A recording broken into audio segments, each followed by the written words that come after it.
I woke up every morning with dirt on my feet, and my husband convinced me for 15 years that I was sleepwalking. But the truth was far more sinister than I could have imagined. Hello, my dear friends. My name is Constance Oliver, and I'm 72 years old today. But I want to tell you a story that happened to me a long time ago, when I was just 23. Before I begin, I'd like to ask you to leave a like on this video, subscribe to the channel, and tell me in the comments which city you're watching from. It's always a pleasure to know where you all are from.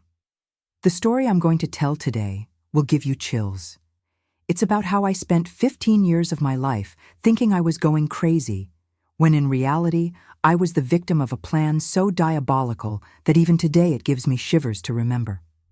We're talking about 1968, a very different time from today. I was a young newlywed, full of dreams, living in a simple but nice house in Rochester, New York. My husband Robert worked as a night security guard at First National Bank. He was a man respected by everyone in town. Tall, always well-dressed, with perfectly pressed suits and neatly cut hair. A man who opened car doors for me and occasionally brought me flowers. We met at Sunday church service and married after a year of dating. I thought I had found the man of my life. It all started on a morning in April 1968. I remember it as if it were yesterday. I woke up with a strange sensation. You know when you feel something's wrong? I looked at my feet and was shocked. They were completely covered in dirt, my nails all black, the sheet also stained. I was terrified. That's when Robert came into the bedroom with a basin of warm water in his hands. "Calm down, my love," he said in such a gentle, concerned voice. "It happened again. You had another sleepwalking episode." I couldn't understand. Sleepwalking? I had never been a sleepwalker in my life, at least not that I knew of. Robert then explained, while washing my feet with such care, that I had gotten up during the night and gone out to the yard. He said he found me walking near the oak tree, digging in the soil with my hands as if looking for something. "I tried to wake you up, my love, but you didn't respond. Doctors say you shouldn't wake a sleepwalker, so I carefully brought you back to bed." I was confused and frightened. I didn't remember anything at all. How could I have done all that without remembering? The strangest thing was that I was exhausted, as if I hadn't slept at all. My body ached, especially my arms. Robert said it was from the effort of digging in the dirt. "Don't worry, I'll schedule an appointment with Dr. Arnold's. He'll help you." Dr. Arnold's was the most respected doctor in town, office on Main Street, always busy.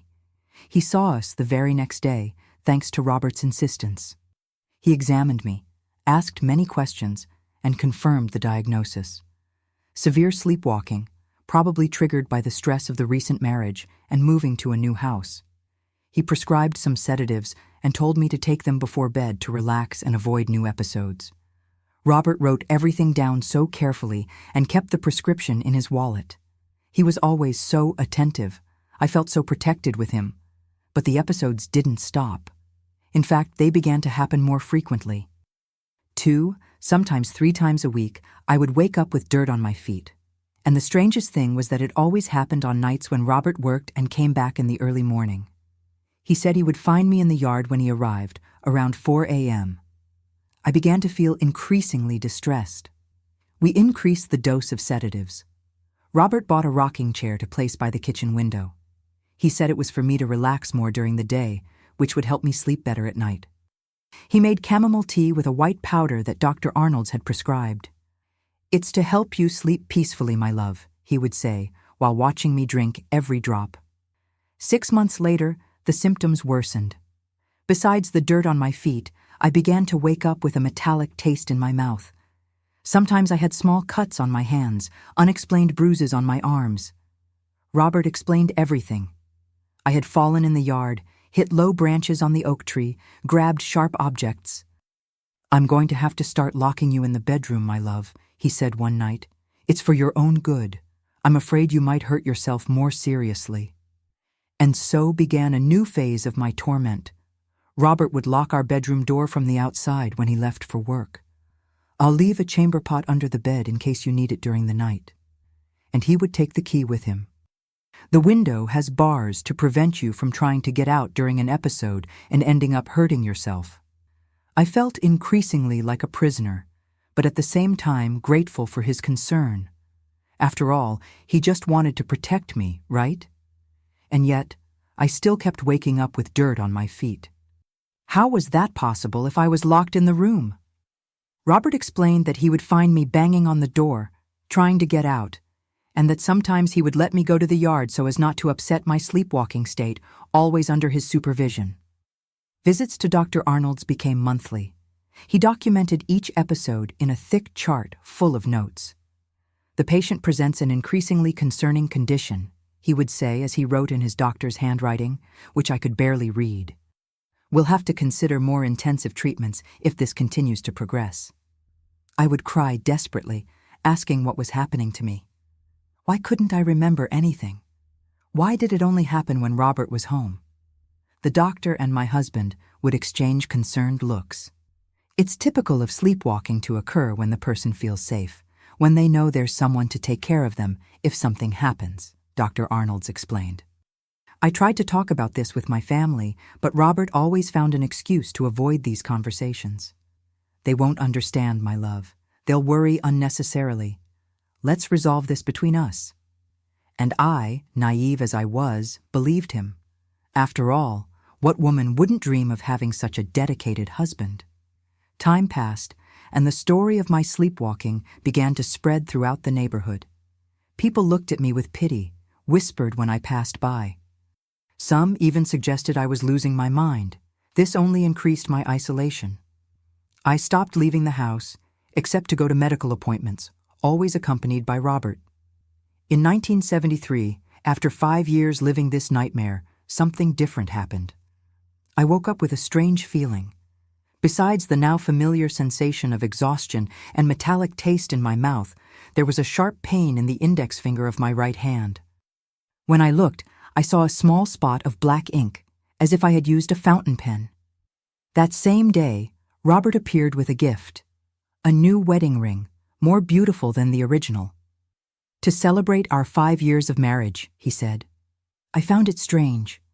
Our anniversary had passed 2 months earlier, and he hadn't remembered at the time, but I was happy with the gift, of course. I began to notice other strange details. Robert always seemed to have extra money, despite his modest security guard salary. He bought a new car, a refrigerator, even a television. Luxuries that few families on our street could afford. When I asked, he said he had worked overtime, received a raise, or gotten a special bonus. Don't worry about these things, my love. You already have so many concerns with your health. Let me take care of the household finances. And so it went for another 5 years. 10 years in total, living in that nightmare. 10 years waking up with dirt on my feet, with an aching body, feeling like I was losing my mind. 10 years believing I was going crazy. Until one day, desperate, I called my younger sister Helen. We were very close in our teens, but Robert had been pushing us apart over the years. He said she was a bad influence on me, that she was putting ideas in my head. But that day, after crying, hidden in the bathroom, I called her from a payphone near the market. Helen, I need help. I'm really going crazy. I need you to find out what's happening to me. My sister Helen had always been the brave one in the family. While I was the obedient girl who stayed at home, learned to embroider and cook properly, she was the one who climbed trees, stood up to the neighborhood boys, and spoke her mind. It's no wonder Robert never liked her much. A woman should be modest, he would say. But at that moment, I needed exactly that courage that only my sister had. On the phone, with a trembling voice, I explained everything to Helen, about the increasingly frequent episodes, how I woke up exhausted, with dirt on my feet, sometimes with bruises all over my body. I told her about the consultations with Dr. Arnold's, the medications, the increasingly grim diagnoses. This doesn't make sense, Constance, Helen responded suspiciously. You were never a sleepwalker in your life. Remember how we shared a room at our parents' house? I would have noticed. She was right. I never had episodes of sleepwalking in childhood or adolescence. Why would it suddenly start at 23? I need to see this with my own eyes, Helen said. I'm going to find a way to observe what happens to you during the night. That's when we hatched a plan. Robert worked every Tuesday, Thursday, and Saturday on the night shift at the bank. Helen would come the following Tuesday and hide in the yard behind the oak tree to observe if I really left the house sleepwalking. Meanwhile, I would drink the chamomile tea as usual and pretend everything was normal. Be careful with what you drink, Helen warned. If you taste something strange in the tea, throw it away when he's not looking. Tuesday arrived.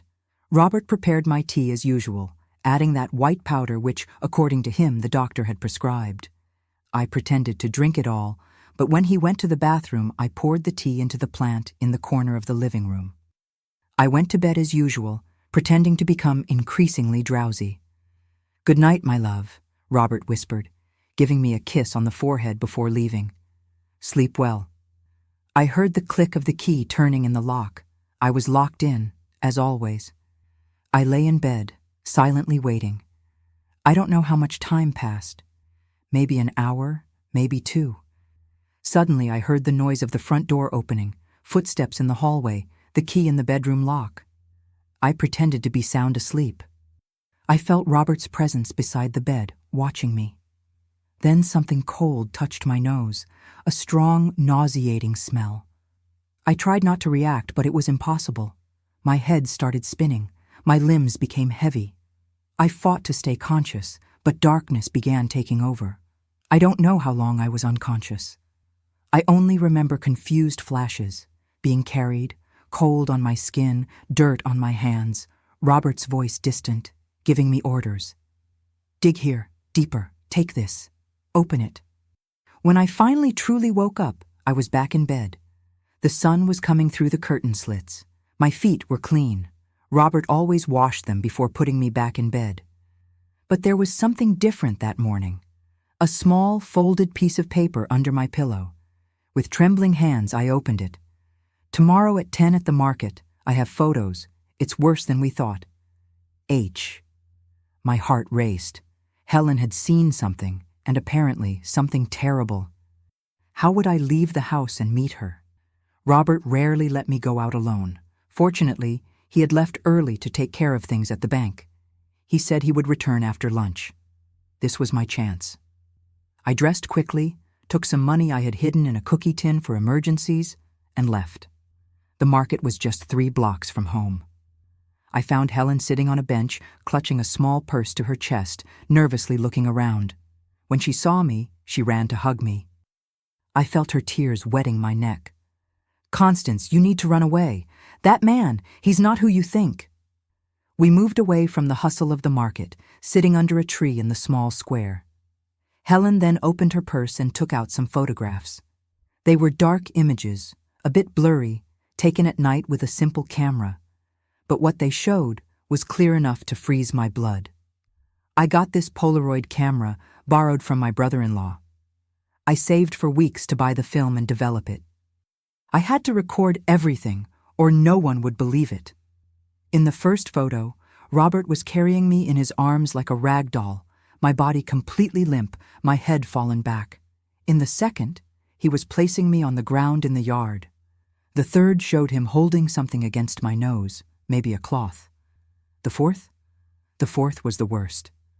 Me, kneeling in the dirt, digging with my hands while Robert held what looked like a small metal safe.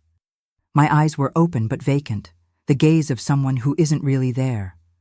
"I watched for 3 consecutive nights," Helen explained, her voice low and urgent. "It's always the same ritual. He arrives around 3 a.m., not at 4 as he makes you believe. He enters the bedroom, puts something on your nose to leave you in this strange state, half awake, half asleep. Then he carries you to the yard. You obey everything he commands as if you're hypnotized. Dig here. Take this. Open that safe." My head was spinning, trying to process this information. It wasn't sleepwalking. It was something much, much worse. What was he making me open? Small metal safes buried in different spots in the yard. You open them. He takes something out. It looks like money, documents I couldn't see clearly. And then he buries them again, always in different places. And the strangest thing, he takes pictures of you during the whole process and makes you sign papers. I suddenly remembered the pain in my finger, the ink stain. I really had signed something. We need to find out what he's up to, I said, determination growing amid the fear. We need to catch him in the act. But how? Robert was careful. He locked doors, windows, controlled every aspect of my life. The cloth on your nose, Helen said. I managed to see it closer on the third night.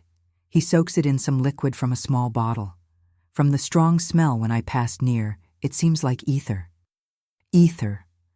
The same used in hospitals for anesthesia, available in pharmacies at that time without many restrictions.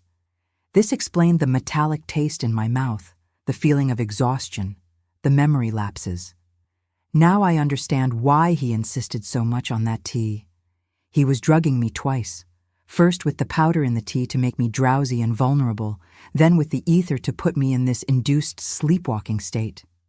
My mind was racing, connecting the dots. The extra money that always mysteriously appeared, the buried safes, the signatures. My God, Helen, I think he's robbing the bank and using me to hide the money. And worse, he's making me sign documents. If they ever find out, all the evidence will point to me. The plan was perfect. Diabolical, but perfect. If the thefts were discovered, all the evidence would indicate I was guilty. My fingerprints on the safes, my signatures on the documents, and best of all, I would have a ready excuse. I was a sleepwalker. I wasn't conscious of my actions. I wouldn't remember anything. I could even plead insanity. We need more evidence, Helen said. We need to find out where all the safes are, what's inside them, what documents you're signing. And what about Dr. Arnold's? Does he know? Or is he being deceived too? I don't know, but I suspect he's an accomplice. Think about it. What kind of doctor diagnoses sleepwalking without doing more detailed exams, without suggesting consulting other specialists? And this so-called powder he prescribed? I bet it's some kind of strong sedative.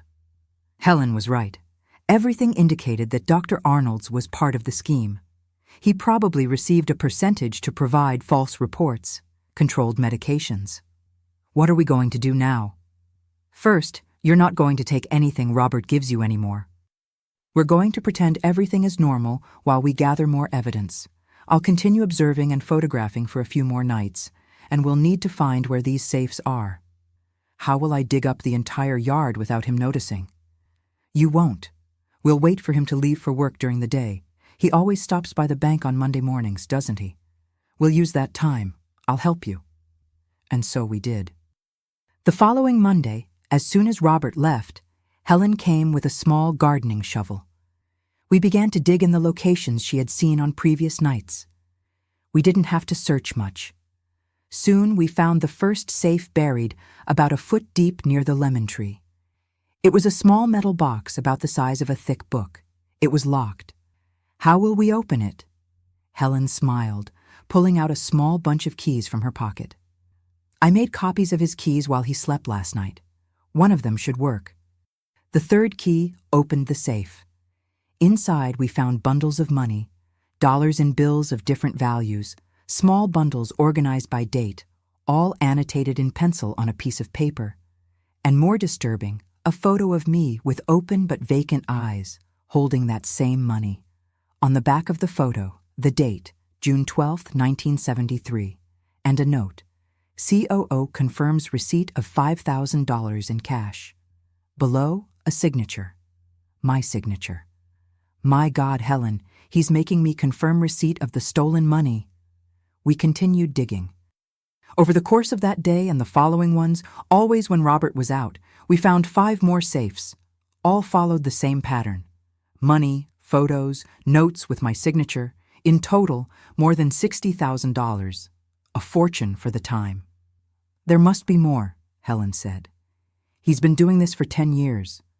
There has to be much more money hidden. And there was. We found other safes in the basement, behind loose bricks in the wall, under the floorboards. Each discovery made the scenario more terrifying. In the end, we found 12 safes containing about $180,000 in all, But the most disturbing discovery was yet to come. In the false bottom of the wardrobe, hidden under piles of blankets, we found a thick hardcover notebook. On the first page, written in careful handwriting, Medical Record Constance Oliver. It wasn't a real medical record. It was a detailed diary kept by Robert, documenting each sleepwalking episode, dates, times, meticulous descriptions of what he made me do, photos, dozens of them, all carefully pasted and dated. Me dirty with soil, me signing papers, me with open eyes but completely out of it. And more, newspaper clippings about cases of temporary insanity, notes on how this type of defense worked in courts, a list of lawyers specializing in mental illness. "He's not just using you to hide the money," Helen whispered, horrified. "He's building an entire case to incriminate you if something goes wrong, or worse, to have you committed to a mental institution if you start to suspect." With each new discovery, the hole seemed to get deeper. Flipping through that notebook, we found something that made my blood freeze.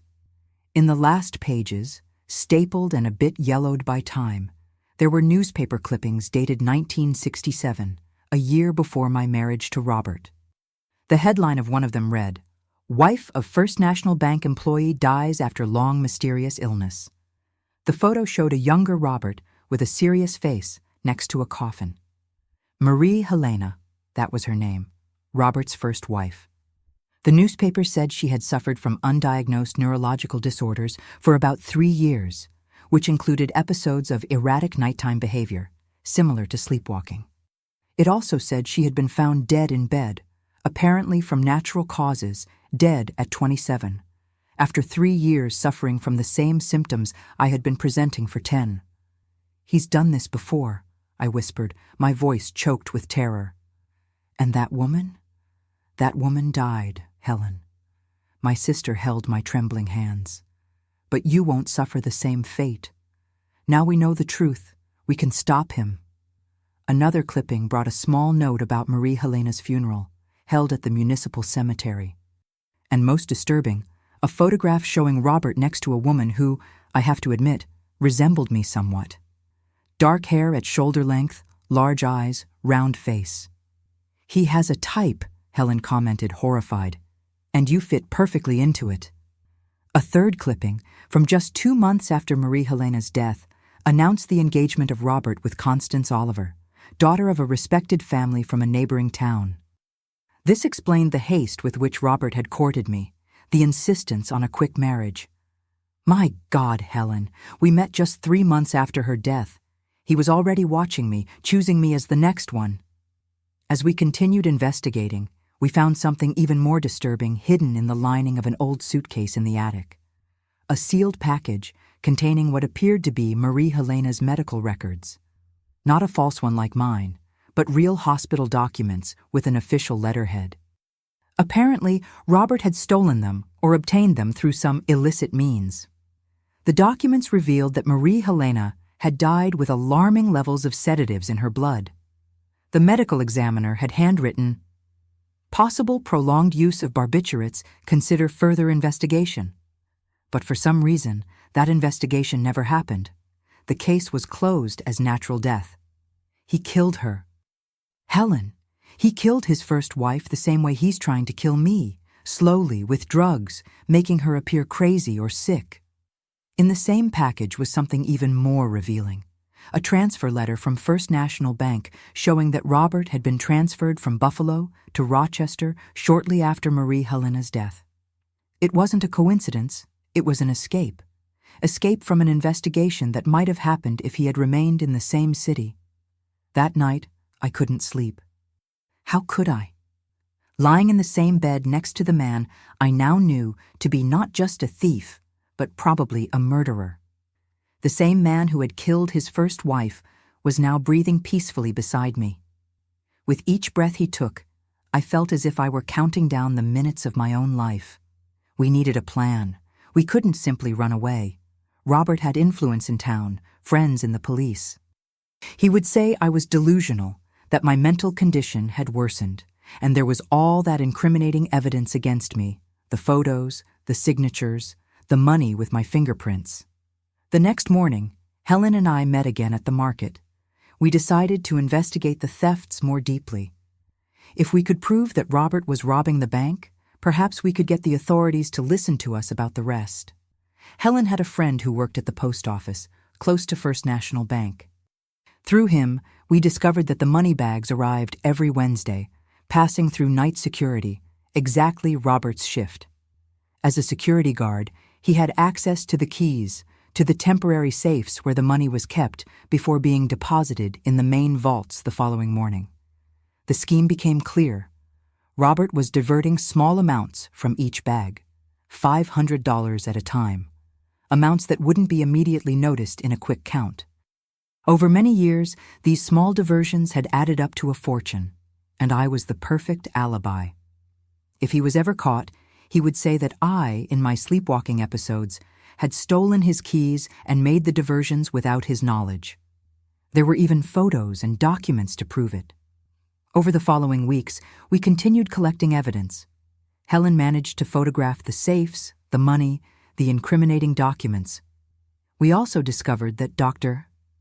Arnold's received $200 monthly from Robert, meticulously noted in a small accounting book hidden under a loose board in the office. In exchange, he provided the false reports and prescriptions for the medications that kept me sedated and vulnerable. In March 1983, 15 years after the beginning of my nightmare, something unexpected happened. The bank announced an internal audit. New IBM computers had been installed, and the entire financial system would be reviewed. Robert became visibly nervous. He began acting strangely, burning papers in the yard at night, making calls in a low voice when he thought I couldn't hear. "We need to leave town for a while," he told me one night. "Travel, change environments, it will be good for your health." I immediately understood. He was planning to flee. The audit would discover the diversions, and he needed to disappear before that. But I wouldn't go with him. I wouldn't be his forced accomplice, nor his next victim. That same night, tired of pretending, of being afraid, of living in that endless nightmare, I confronted him. It was the first time in 15 years that I truly faced him. "I know about the safes, Robert. I know about the stolen money. I know about Marie Helena." His face transformed. The mask of concerned and loving husband instantly fell away, revealing something cold, calculating, almost inhuman. "You don't know what you're talking about, Constance. You're delirious again. I think I'll have to increase your medication." His tone was calm, but his eyes were different. For the first time, I saw the true Robert there, and it was terrifying. "I'm not delirious. I know you've been drugging me for years. I know about the ether. I know you make me dig up and bury the money you steal from the bank. I know you make me sign documents while I'm unconscious." He went pale and took a step toward me. Instinctively, I stepped back. "Who told you these things? It was that meddling sister of yours, wasn't it? She's always wanted to separate us. She's putting these crazy ideas in your head." "Nobody told me anything. I discovered it myself. I found the safes, the money, your notes." His expression changed again. The initial panic gave way to something more calculated. "Constance, my love, you're confused. It's the delusions. Dr. Arnold's warned me this could happen, that you might start having paranoid ideas. Let's do this. You take your medicine now, rest, and tomorrow we'll talk better." He moved toward the kitchen, where he kept the medicines. I took advantage of the moment and ran to the bedroom. I grabbed the small suitcase I had secretly prepared with some clothes and the most important evidence we had gathered. Some photos, the fake medical record, the clippings about Marie Helena. When I returned to the living room, Robert was standing at the kitchen door, holding a glass of water and some pills. His gaze, upon seeing the suitcase in my hand, darkened. "Where do you think you're going?" "I'm leaving, Robert. It's over." He dropped the glass, which shattered on the floor. In 2 steps, he was in front of me, grabbing my arm with enough force to leave marks. "You're not going anywhere. You're sick, don't you see? You need me. You've always needed me. Let me go." "Oh, what are you going to do? Tell your crazy stories around town? Who will believe you, Constance? A sleepwalker? A mentally disturbed woman? Against me? A respected bank employee? I have medical reports from years proving your condition. I have Dr. Arnold's. I have friends in the police. You have nowhere to go. At that moment, something broke inside me. The fear that had paralyzed me for years gave way to intense, primordial anger.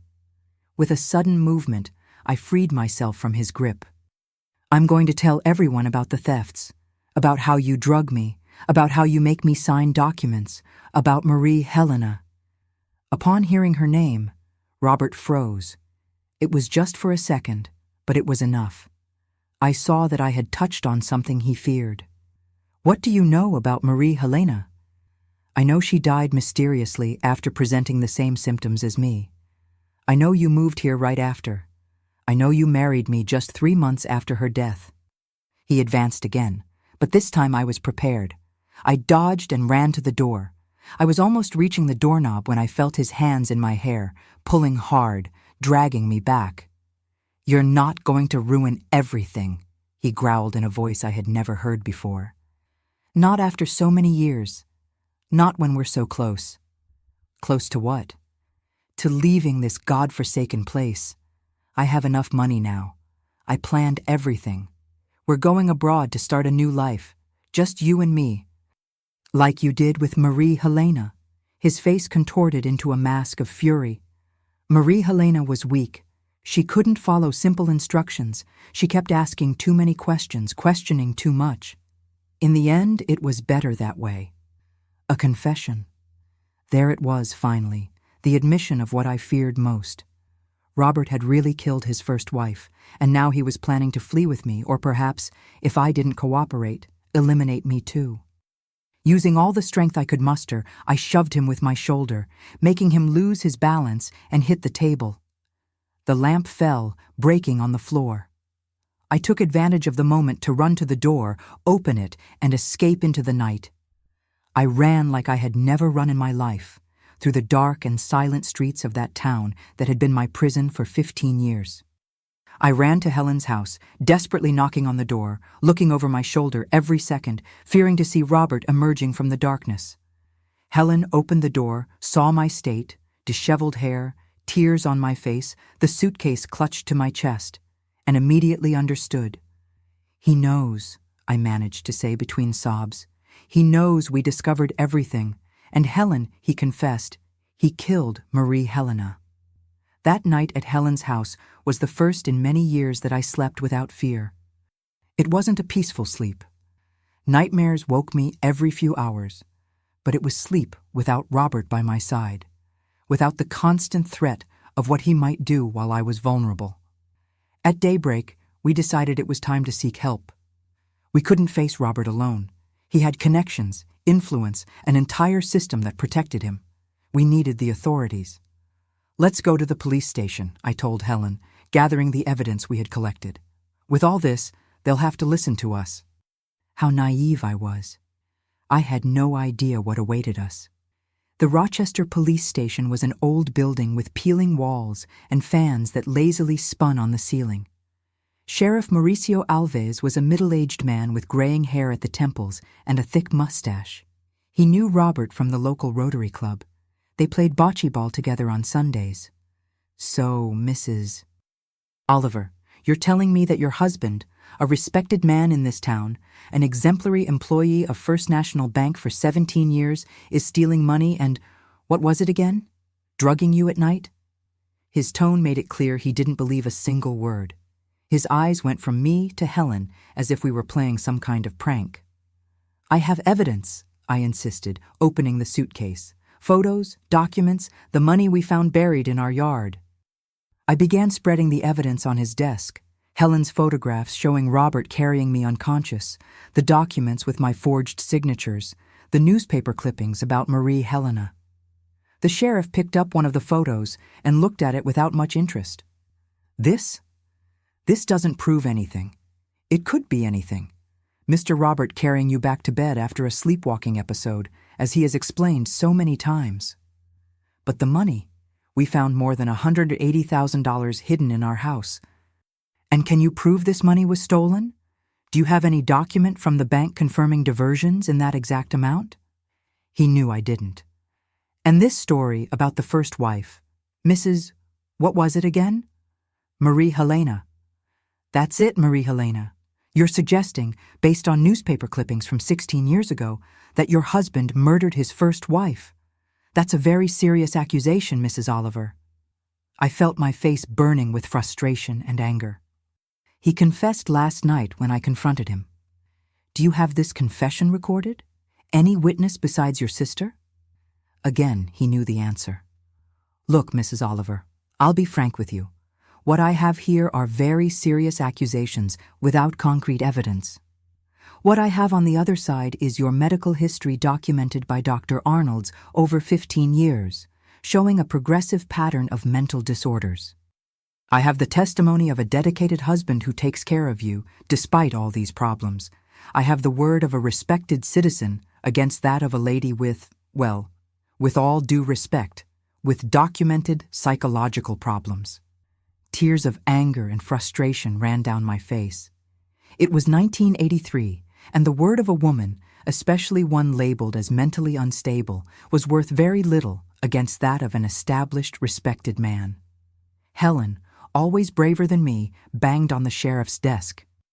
We're talking about theft, forgery, and attempted murder, and you're not going to do anything, not even investigate? The sheriff sighed as if we were demanding too much of his precious time. Look, to calm things down, I can send a patrol car to your house, take a general look. But I warn you, without a search warrant, we can't turn over the property looking for buried safes or whatever it is. It was the most we could get, a vague promise that someone would take a look. We left the police station defeated, knowing that probably the sheriff would call Robert as soon as we left, alerting him about our accusations. Indeed, when the patrol car finally appeared at Helen's house hours later, it found Robert waiting for us there with Dr. Arnold's in tow. My wife is having a nervous breakdown, Sheriff, Robert explained, his voice heavy with false concern. Dr. Arnold's had already warned me about the possibility of psychotic episodes, hallucinations, paranoid ideas, all part of her clinical picture. Dr. Arnold's confirmed with his medical authority, showing reports and prescriptions, all carefully forged over the years for this exact moment. In a matter of minutes, I went from victim to a disturbed wife, needing urgent treatment.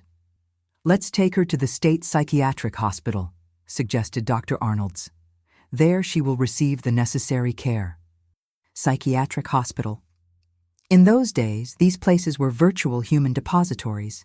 People went in and rarely came out. Treatments like electroshock were still common.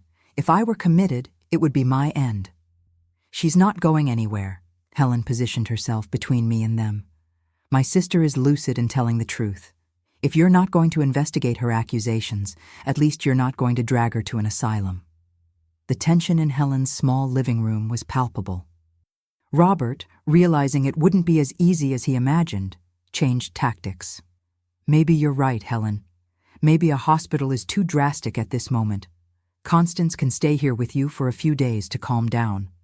Dr. Arnold's can come examine her daily. What do you think?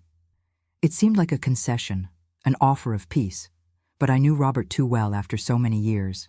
He was just buying time, planning his next move. The sheriff, happy with this apparent conciliatory solution, declared the matter closed for now. Robert and Dr. Arnold's left, but not before Robert gave me a look that clearly said, "This isn't over." In the weeks that followed, Helen and I lived in a constant state of alert. Robert called daily, feigning concern, asking when I would return home. Dr. Arnold's appeared every other day, insisting on examining me and prescribing more medications that I pretended to take and threw away as soon as he left. One afternoon, about a month after my escape, we received an unexpected visit. A middle-aged man with already thinning hair, wearing a worn suit, introduced himself as Charles Mendez, a retired forensic expert. "Excuse the intrusion," he said, standing at the doorstep. "I heard about your case from a friend at the police station. The story intrigued me. I had a sister who went through something similar. Nobody believed her either. I thought maybe I could help." Hesitantly, we let him in. Charles examined our evidence with eyes trained by decades of experience. Upon seeing one of the photos showing Robert holding a flask near my nose, he stopped, frowning. "Is this what I think it is?" "We think it's ether," Helen explained, "from the strong smell, the effect it causes." Charles nodded, magnifying the photo with a small magnifying glass he took from his pocket. I recognized the shape of the flask. It was widely used in hospitals until recently. In controlled doses, it causes a state of semi-consciousness. The person becomes suggestible, capable of following simple commands, but without forming conscious memories of the event. Exactly what Robert was doing to me. Charles continued examining the evidence, looking with particular interest at the documents with my signatures. These signatures, there's something strange about them. See the trembling strokes, the irregular pressure of the pen. They're not forgeries, they're really your signatures, but made under some kind of chemical influence. Any decent handwriting expert would notice this. For the first time in weeks, I felt a spark of hope. Charles was an experienced professional, someone who knew the system from the inside. If he believed us, perhaps others would too. "What can we do?" I asked. "The police don't take us seriously." Charles thought for a moment. "You mentioned you found money buried in the yard. Can you show me exactly where?" The next day, we took Charles to our old house. Robert was at work. Thanks to the improvised surveillance system we had set up, we knew his schedules precisely. With a metal detector borrowed from a friend, Charles began searching the yard. It didn't take long to confirm the location of the safes we already knew about, plus some we hadn't discovered. Charles documented everything meticulously, taking photos, making notes. As a forensic expert, he knew exactly what to look for and how to document it in a way that would be accepted as evidence. "We need more," he said, "something that directly links Robert to the bank thefts." That's when I remembered something I had seen in Robert's office but hadn't given importance to at the time. The deposit receipts. Robert always kept bank deposit receipts in a blue folder in his office. They were small amounts regularly deposited at different branches. Charles nodded enthusiastically. "If we can get those receipts, we can track the money, establish a pattern that coincides with the days he worked the night shift with access to the money bags." We risked entering the office. The blue folder was there, exactly where I remembered. Inside, hundreds of deposit receipts organized by date, small amounts, never more than $1,000 at a time, deposited at different First National Bank branches in the region, all coinciding with the dates of the episodes documented in the fake medical record. With this new evidence, Charles helped us put together a complete dossier. We didn't take it to the local police station, where Robert had influence. Instead, Charles used his contacts to present the case directly to the FBI field office in New York, which had jurisdiction over crimes against federal financial institutions like First National Bank. The investigation began discreetly. Federal agents reviewed the bank's financial records, comparing them with the deposit receipts and the dates of the episodes. They interviewed employees, reviewed security systems, examined the safes found in our yard, now preserved as evidence. 2 months later, I received a phone call.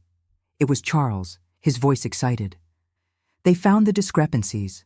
On the days when Robert worked the night shift, there were always small differences between the value recorded at the entry of the money bags and the one accounted for the next morning. Differences too small to raise suspicions in isolation, but which added up over 15 years. The bank never noticed. Different accounting systems. The night record was manual, done by security guards. The morning one, by the head teller. Small discrepancies were attributed to human errors. Robert was smart. He never took enough to trigger alarms. More evidence emerged. A bank employee revealed that Robert frequently offered to do extra shifts when large money bags arrived. The recent installation of IBM computers had created a more accurate accounting system that was beginning to detect patterns in the discrepancies, probably what had made Robert nervous in those last days before my escape. And then, the final blow. Toxicological exams. With the federal investigation underway, we obtained authorization to conduct more sophisticated tests. Samples of my hair, sent to a specialized laboratory in New York, revealed the presence of ether and barbiturates at levels consistent with prolonged use. The same laboratory analyzed preserved samples from Marie Helena's autopsy, finding similar patterns but in much higher, lethal concentrations. On August 17, 1983, federal agents arrested Robert as he left the bank. The charges: qualified theft, forgery of documents, administration of harmful substances, illegal imprisonment, criminal conspiracy with Dr. Arnold's, and qualified homicide. In Marie Helena's case, Dr. Arnold's was arrested the next day. The entire town was in shock. How could that so respected, so normal man have committed such heinous crimes? The local sheriff, embarrassed for having ignored my accusations, came personally to apologize. During the investigations, we discovered more disturbing details. Robert had used the same scheme in Buffalo with Marie Helena, but something had gone wrong. Perhaps she had resisted, threatened to denounce him. The dose of barbiturates in her last episode was enough to stop her heart. Robert was tried and sentenced to 18 years in prison, served 12 years, and got out for good behavior. The laws were different back then. Dr. Arnold's got 5 years for ideological falsehood and unethical practice of medicine. As for me, it took years to recover completely. The trauma of having been manipulated for so long, of having my mental sanity questioned, of almost having been committed to a mental institution. This isn't something you get over overnight. With judicial authorization, I received a compensation of $50,000, part of the money recovered from the thefts. It wasn't much, considering the 15 years of abuse, but it was enough to start over. When you spend 15 years being convinced you're crazy, freedom doesn't bring immediate relief. The fear, the distrust, the psychological sequelae, they remain long after the handcuffs fall off. In the first months after Robert's arrest, I could barely sleep. I would wake up startled in the middle of the night, automatically checking my feet for dirt. Even knowing I was safe in Helen's house, I would lock the bedroom door from the inside, hide the key under the pillow. The nightmares were constant. I would dream of Robert silently entering the room, a cloth soaked in ether in his hand, that cold smile on his lips, or else I would see myself desperately digging, my nails breaking in the hard soil, not knowing what I was looking for, just feeling a terrible urgency to keep digging. In 1984, a few months after the trial, I sought professional help. It wasn't easy. After what I had gone through with Dr. Arnold's, distrust of doctors had become almost instinctive, but I found Dr. Lucy, a psychiatrist who had worked with torture victims. She understood trauma, fear, how it is to have your reality distorted by someone with power over you. What Robert did to you, Constance, was a form of psychological torture called gaslighting, she explained in our first session. He systematically made you doubt your own sanity, your memory, your perception of reality. It's one of the cruelest forms of abuse because it attacks the core of your identity. For the first time, what I had lived had a name. It wasn't just a manipulative husband. It was an entire system of psychological abuse meticulously planned and executed over years. Knowing this, understanding the mechanism behind what had happened to me, was the first step toward my recovery. The sessions with Dr. Lucy continued for years. It was a slow, painful process of rebuilding my identity, relearning to trust myself, my senses, my perceptions, recovering the autonomy that Robert had stolen from me along with my sanity. Meanwhile, the compensation money remained untouched in my bank account. I didn't know what to do with it. It felt tainted, as if it carried the energy of those years of terror. It was Helen who gave the idea one night when we were discussing my future. Why don't you use the money to help other women like you? Women who are being abused, manipulated, who have nowhere to go? The suggestion planted a seed in my mind. I began researching, visiting organizations that worked with women victims of violence. I discovered that my case, although extreme, was not isolated. There were thousands of women in abusive situations, trapped in destructive relationships, with no way out, no support. In 1986, 3 years after my escape, I inaugurated Constance House, a small shelter for women in situations of domestic violence. We started modestly in a rented house with just 4 bedrooms. Me, Helen, and 2 volunteers. Our first month, we sheltered 2 women and their children. One of them, Martha, had fled from her husband after years of physical aggression. The other, Joanna, was living a situation frighteningly similar to mine. A controlling husband who convinced her she was mentally ill, who administered psychiatric drugs without her knowledge, who isolated her from family and friends. "How did you know you weren't crazy?" Joanna asked me one night, her hands trembling around a cup of tea. "How did you manage to believe in yourself when everyone said otherwise?" It was a question that hit me like a punch to the stomach. How did I know? The truth is that for a long time, I didn't know. I believed him, doubted myself, accepted the label of mentally ill that he and Dr. Arnold's put on me. It was only when Helen saw, when I had concrete evidence of what was happening, that I could finally trust my own perception. "It was a process," I answered honestly. "It starts with small things. You notice contradictions in what he says, perceive strange patterns.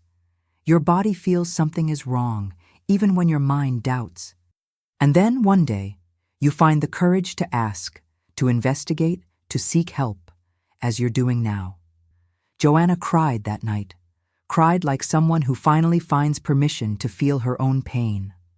I stayed by her side, holding her hand, recognizing in that broken woman the person I had been years before. We quickly realized that just sheltering these women wasn't enough. They needed psychological support, legal guidance, professional qualification to achieve financial independence. Gradually, we expanded our services. We invited Dr. Lucy to offer free therapy. A volunteer lawyer would come once a week. We organized professional courses in sewing, cooking, crafts, the skills valued for women at that time. In 1990, 7 years after Robert's arrest, I received a judicial notification. He was requesting parole for good behavior. The fear I felt was physical, visceral, like a cold fist squeezing my stomach. The idea that he could be free, could find me, could finish what he had started. Helen, always my pillar of strength, accompanied me to the hearing. Robert was different, thinner, gray hair, something defeated in his posture. But when our eyes met, I recognized those same calculating eyes, that same coldness. He hadn't changed. He had just learned to better hide the inner monster. Fortunately, the judge denied parole that year, citing the gravity of the crimes. But 3 years later, in 1993, Robert finally got his freedom. The laws of the time allowed for sentence reduction for good behavior, even for heinous crimes like his. A restraining order was issued, prohibiting him from approaching me or Constance House. Still, I hired a security guard for the shelter and installed an alarm system at home. For months, I constantly looked over my shoulder, checked locks 3-4 times before sleeping. The old fear had returned with even sharper claws, but Robert never appeared. I learned through acquaintances that he had moved to the West Coast after his release.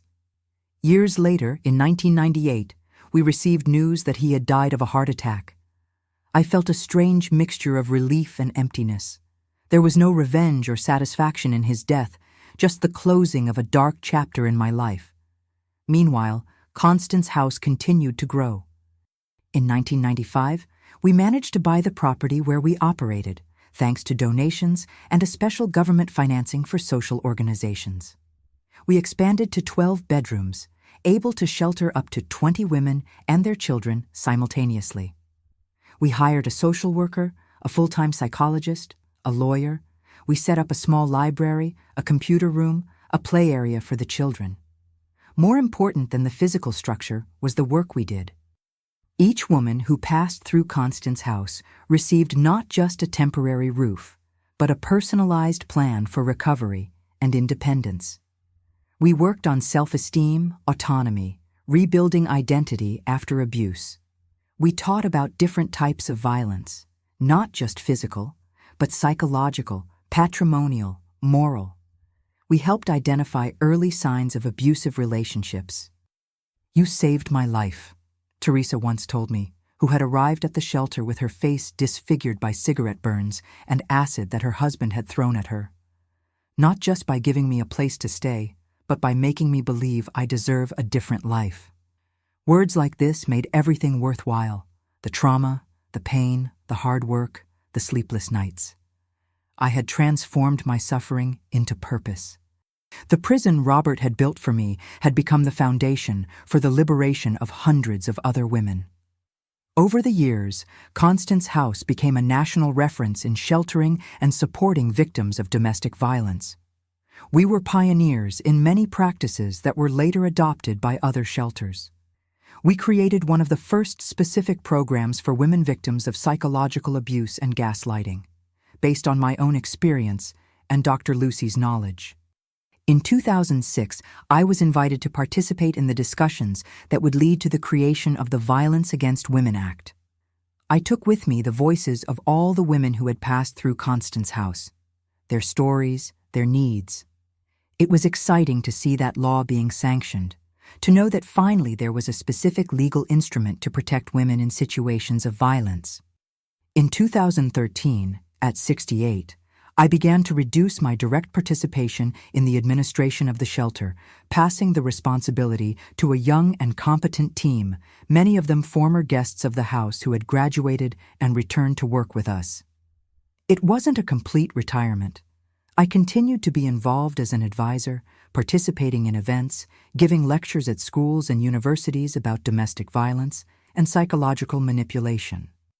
Today, at 72, I look back and see an incredible journey, from the innocent young woman I was in 1968, to the broken woman of 1983, to the founder and director of an organization that has sheltered more than 2,000 women in 4 decades. Each wrinkle on my face tells a story of pain, yes, but also of resilience, transformation, purpose found amid suffering. The trauma never completely disappears. Even today, occasionally, I wake up in the middle of the night and automatically check my feet. I still have days when I doubt my own perceptions, when I need external confirmation to trust my senses. I still avoid the smell of ether or similar substances that cause me immediate flashbacks. But these are just scars, marks of wounds that, although they never completely disappear, no longer bleed. They don't define who I am today. They are just reminders of what I survived, of how strong I am. If you're watching this video and living a similar situation, if someone is making you question your sanity, your memory, your perception of reality, I want you to know that you're not alone, that help is available, that you deserve to be believed, supported, protected. I spent 15 years waking up with dirt on my feet, believing I was going crazy. The dirt was real, but the madness was never in me. It was in the manipulation, the abuse, the system that allowed a man like Robert to control and destroy the lives of 2 women before someone stopped him. If you're experiencing something strange that you can't explain, something that makes you doubt yourself, don't ignore that feeling. Talk to someone you trust. Seek help. Document. Observe patterns. Trust your instinct. Sometimes the most terrible truth is buried right under our feet, waiting to be discovered. And when you finally find that truth, however painful it may be, it is also the first step toward liberation. My story is one of pain, yes, of manipulation, of abuse, of terror. But it is also a story of survival, of justice achieved, of purpose found. And if I, a young woman without resources, without knowledge, trapped in a small town in the 70s and 80s, managed to free myself and rebuild my life, you can too. The dirt on my feet every morning was real, but even more real was the strength I discovered within myself to finally dig my way to freedom. And to you who has watched me until here, thank you very much for your attention, for your time, for listening to my story. If you know any woman in a similar situation, share this video with her. Sometimes, all we need to begin our journey of liberation is to know that we are not alone, that others have gone through the same and survived. If you like this story, Don't forget to leave your like, subscribe to the channel, and hit the bell to not miss our next life stories. Tell me in the comments what moved you the most or what lesson you take from my journey. Your words mean a lot to this grandma who learned that sharing our pains is also a form of healing. See you in the next video.